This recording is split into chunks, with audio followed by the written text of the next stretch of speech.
Star Trek vs. Star Wars. The Beginning by Darius Trent. Chapter 3. First Engagements. Engagement 1. Engagement in the Iva System. United Federation of Planets Ships, USS Arizona. Class, Galaxy Venture Refit. Maximum Combat Speed, Warp 9.7. Armament, 14 Type 10 phaser banks, 2 torpedo launchers, 250 photon torpedoes, 50 quantum torpedoes. Weapons firing arcs, forward, aft, starboard, port, dorsal, ventral. Auxiliary craft, 8 shuttlecraft, 1 Danube-class runabout. Galactic Empire ships, ISD Devastator class, Imperial 1. Maximum combat speed, MGLT-60 armament, 75 turbolaser cannons, turret-based, 60 ion cannons. Weapons layout, forward, starboard, port, dorsal. Auxiliary craft, 72 TIE fighters, 8 Lambda-class shuttles, 15 troop transports. This is Devastator TIE Group 1. We'll be in weapons range of the target in 2 minutes, announced the leader of the fighters over the intercom. Understood, Group 1, replied Kerala. Remember to target any areas you could consider to be a weapon or propulsion of any sort. Understood, Devastator. TIE Group 1 out, responded the leader before he ended to transmission to focus on their new target. Such a pity. The rebels don't seem to have enough fighters to go around, commented Kerala as he walked over to Vader. I was expecting a wave of fighters right now to begin attacking our own fighters, but this might just be an unarmed scout ship. Do not underestimate this new enemy's capabilities, Kerala, coldly responded Vader. There is a reason why I ordered those fighters after the rebel ship. And what are we to do about the Tantive IV? Asked Kerala. After all, this new enemy must be so to warrant turning our attention from TH. He gasped at his throat as he suddenly felt a sort of force around his neck. It was making it difficult for him to breathe almost. He tried to speak further, but couldn't. The force had a chokehold on him.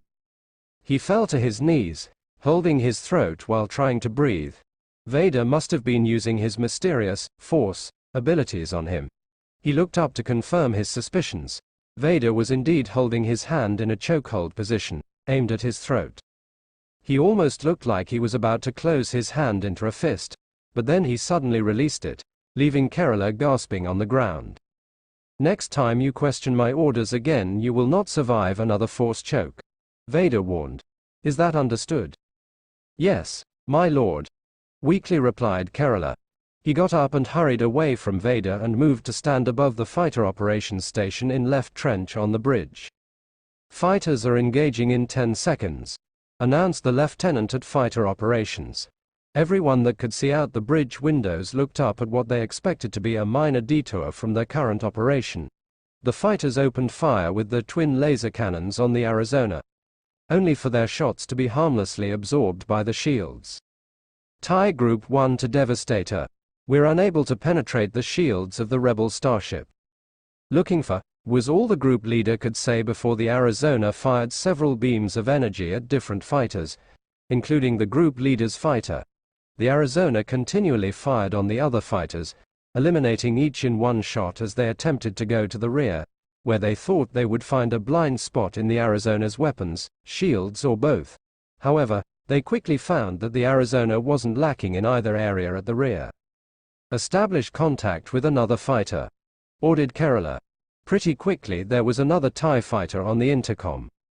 We've lost 15 fighters so far. They have some sort of energy beam that is capable of disabling our fighters in one shot, reported the new TIE fighter. Our weapons are incapable of penetrating their shields even with simultaneous firing. Their weapons can hit us at all angles, requesting additional FIG. He was suddenly cut off when the Arizona fired the energy weapon at his and the remaining fighters, disabling its ability to do anything but provide life support to its pilot. My lord, the Arizona is hailing us, announced the comms officer. Should we respond? Open a visual communications channel, ordered Vader, who had been watching the entire incident from behind, almost as if he felt something was horribly wrong with their circumstances. Yes, my lord, replied the officer. He pushed a few buttons and Captain Trent once again appeared on the viewer of the Devastator, which was at the back of the bridge. Vader and Kerala both turned around to face him. "That was only half-powered phases," announced Trent. "We have additional ships on their way. Cease hostilities, or I'd hate to have to tell Starfleet Command that we found an aggressive state from another universe with easy access to Federation space." "We see your immense power compared to our fighters," replied Vader. "But they were our fighters, who were expecting a low-powered scout ship. It's clear to me that your ship has many amenities that we could use in our fight against the Rebel Alliance. Surrender immediately, and we will peacefully ask for the technologies." "I'm afraid I can't just give you our technology," responded Trent. "We have a directive that prevents us from interfering in another culture's development that isn't as advanced as us." "Well, then you could surely destroy the rebel starship close to us and then come with us to help our fight," proposed Vader. "Our prime directive prevents that as well," answered Trent. "And judging by your instant jump to violence, I'm not sure whether to trust you or not." "Very well then," Vader said with a wheeze of his respirator. "If you will not assist us in our plight, then you must die alongside the rebels." The still yet unidentified man cut the channel as Trent looked on to the Devastator, now back on the viewscreen. He wasn't happy with the outcome of the recent conversation, and knew that this would end up in a war of some form. But deep down, he still hoped for peace, and felt so sorry that people could be so violent for no reason. "How long until all reinforcements arrive?" asked Trent. "Crazy Horse will arrive in about 30 minutes, responded Horan. "Galway will be here in 20 minutes. Command's also sending the USS Enterprise to us. She'll be here in 10 hours though." So they considered this to be of enough importance to send the flagship of the Federation, remarked Aldrin. "I wonder what Picard will make of the situation." "Well, until they get here, we're going to have to make do with what we've got," reaffirmed Trent. "Status of the enemy vessel." "They are powering up weapons and raising shields," replied Tetona. "They're also putting a tractor beam on the other vessel. They're moving it in front of them. They're going to use it as a meat shield," figured Aldrin. "Horan, what was that weakness you were going to mention earlier?" asked Trent. "Their shields, unlike ours, are emitted from two domes on the top of the large structure towards the rear of the vessel," explained Horan. "These domes, however, are unprotected themselves. A single hit on each from our phases should be enough to destroy them." "Bring phases to full power," ordered Trent. "Target the shield domes with phases and fire at will." "Aye, sir," responded Tetona, engaging target at 200 kilometers distance. "Moving laterally to give us a clear shot at the domes," added Hawk. The Arizona rose vertically in space, giving its lower saucer phaser array a line of sight at the Devastator, above the Tantive IV. Two pulses of energy were seen traveling along the array from each end, before meeting in the middle, forming a constant stream of Nadian particles that moved to near light speeds. The beam traveled through space until it reached the Devastator, cutting through the starboard shield dome as if it was made of paper. With that dome gone, the Arizona targeted the port shield dome. Once again, the unprotected shield dome exploded as soon as the phaser beam hit it, causing the Devastator to start to go down vertically in retreat. "Why haven't they retaliated yet?" asked Aldrin in a confused tone of voice. "Surely that would cause some sort of aggressive reaction." "It could be possible that their weapons are limited by range," suggested Horan. "My scans of their weapons show that, while they are plasma-based, they may be actually propelled by the bolts of energy they make, thereby making the weapons lose power over a distance. Or we just hit them in a soft spot," added Hawk, who had been sitting there quietly waiting for a chance to input something. "Who knows, they could have been more than just deflector shield generators." "At this stage, anything is possible," began Trent. "We keep on asking questions and trying to negotiate with the larger ship, but they keep on retaliating for no apparent reason." "Are you suggesting we steal the ship they have in their tractor beam?" asked Aldrin. "You took the words right out of my mouth," replied Trent. "Tetona, target the source of the tractor beam and lock onto the smaller ship with ours." "Aye, Captain," replied Tetona. Bridge to engineering, called Aldrin through the intercom system. Prepare to encase the smaller vessel in our shields and warp field. Understood, Bridge, replied Tapon through the intercom. Please note though that we will have to lower the shields for roughly 4.7 seconds in order to encompass the smaller vessel. Noted, engineering, replied Aldrin. Bridge out. Hawk, what do you reckon their maneuverability is? Asked Trent. Compared to ours, nowhere near as good, replied Hawk. The Arizona is less than half the size of that monstrosity, so I'd say it'd take a lot of effort to move that ship even 10 degrees in any direction. Use attack pattern Picard 3, ordered Trent. Keep us a minimum 50 kilometers away from them and fire to disable. Aye, sir, responded Tetona and Hawk almost in unison. The Arizona started moving forwards, towards the Devastator. The Devastator lay still, waiting for the Arizona to get in range of its turbolaser batteries, slowly moving the Tantive IV below, into its hangar bay. The Devastator slowly retreated as fast as its sub-light reversing thrusters would allow, but in the end, the Arizona caught up with her. The Arizona then fired 2 phaser beams from its upper and lower phaser arrays. These reached the Devastator in no time, and scarred the armored surface of the once proud battleship. The Devastator retaliated with a volley of turbolasers and ion cannons, to which the Arizona turned to its right. It then went to warp for a split second, leaving the volley the Devastator fired to dissipate into nothingness across the vastness of space. The Arizona continuously repeated this, turning in a random direction and then going to warp, avoiding the Devastator's shots, before firing its phasers at the Devastator, scarring the hull.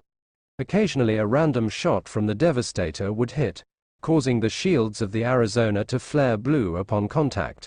However, the Devastator quickly found out that their ion cannons were useless, as the Arizona showed no signs of a power drain in its movement or its attack. On the Devastator, the situation was shaky at best. The bridge shook all the time, sparks were flying and officers were being thrown back from their controls. Kerala was leaning on one of the control panels at the front of the bridge, watching as the Arizona avoided almost every shot the Devastator fired. A normal rebel ship would be cut to pieces by this amount of firepower by now, but this new ship didn't look like it had ever been hit at all. Hell, the ship looked almost brand new in his mind, the hull clean and unscarred compared to any ship he'd seen. And compared to all the ships he'd seen before, this one looked as if it was designed to be beautiful. The large saucer on the relatively small neck made it look as if the whole thing was unbalanced, and could fall apart at any moment. He wondered how the rebels had managed to get their hands on such a ship, and where it was built so they could take its secrets for their own. "Sir, tractor beam has been disabled," yelled an officer over the confusion, interrupting Kerala's thoughts. "The Arizona is putting its tractor beam on the Tantive IV." "So they are rebels," commented Vader, walking up to the window and pointing at the Arizona. "I want them destroyed now." He watched helplessly as the Arizona pulled the Tantive IV away from the underside of the Star Destroyer and into a position under the saucer. "My lord, the enemy vessel appears to be lowering shields," announced an officer in the lower trench. "Fire at will," cried Vader. The Devastator unleashed a fury of turbo lasers and ion cannons at the Arizona.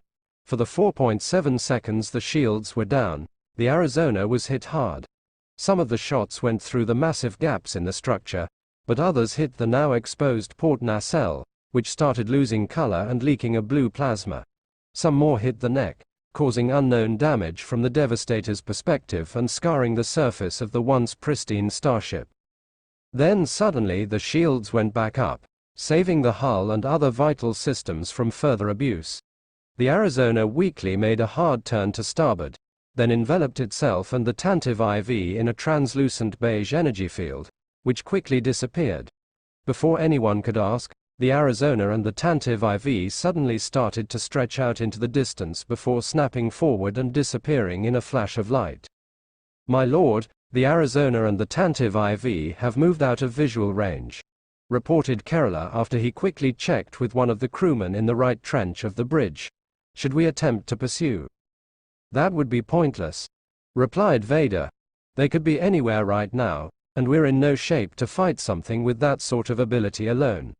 Until we're fully repaired, we need to fortify our position in this system. Have a series of probes launched, begin search and rescue for the TIE fighters, and send a message through the anomaly for more ships to this area. My lord, it appears that the hangar bay doors are fused, commented Kerala. They must have hit that when they took out the tractor beam emitters. Divert our repair efforts to the hangar doors, ordered Vader. Let me know when repairs to the hangar bay are complete, so that we may launch the probes and recover our fighters. And so the Devastator stood still in space. The scars from her engagement with the Arizona were prominent, black marking covering the hull in thin, long strips where she had been hit. The two deflector domes on top of her were completely destroyed, smoldering wrecks in their place. In the loneliness of space, the Devastator lay in need of recuperation.